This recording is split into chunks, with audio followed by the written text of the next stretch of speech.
main causes of the World War II were treaty violations, economic struggle, and militarism. Good start, Christine. Can you expand on how the Treaty of Versailles led to the war? Well, after the World War I, Germany had to accept the blame for the war, which made them very upset.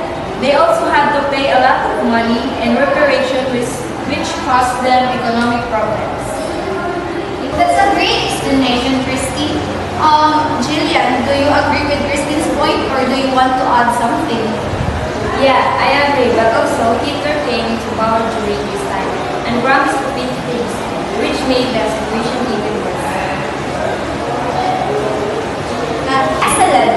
Now, Claire, what do you think did Hitler play during World War II? Well, Hitler used the Treaty of Versailles to make people angry. He wanted to take back land that was lost, the treaty which led for more problems.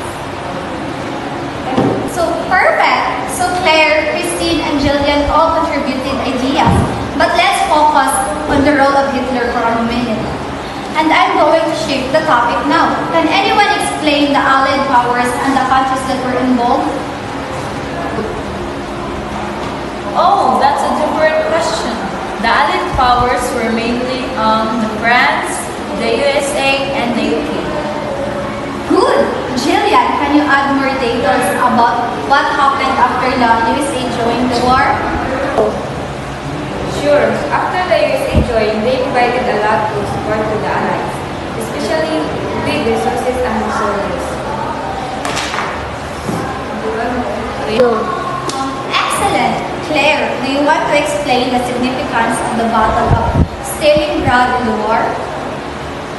I think it was one of the biggest battles between Germany and the Soviet Union, and the Soviet victory was a turning point. Exactly, Claire. It was a turning point. Now let's move on to the end of the war. How did the World War II end, Christine? The war ended when Germany surrendered to the Allies in 1945. But Japan didn't surrender after the USA dropped the atomic bombs on Hiroshima and Nagasaki. Great summary. Jillian, can you help us understand why the USA dropped the bombs in Japan? Yeah, the USA wanted to end the war quickly. They thought that bomb would force Japan to surrender without having to invade. Very good. Let's keep focus on this topic for now. We're discussing the end of the war, so let's stay on track. Sorry, Miss Rhea. I was just thinking about the impact of the atomic bombs too. It's kind of hard to talk about the end of the world without mentioning that. No problem, Claire. It's important and you made a good point. Let's get going. I think we should talk about the post-war period now, right? Sure, that's a good shift in topic. After the war, there was the Cold War between the USA and the Soviet Union. But I think we're getting off track.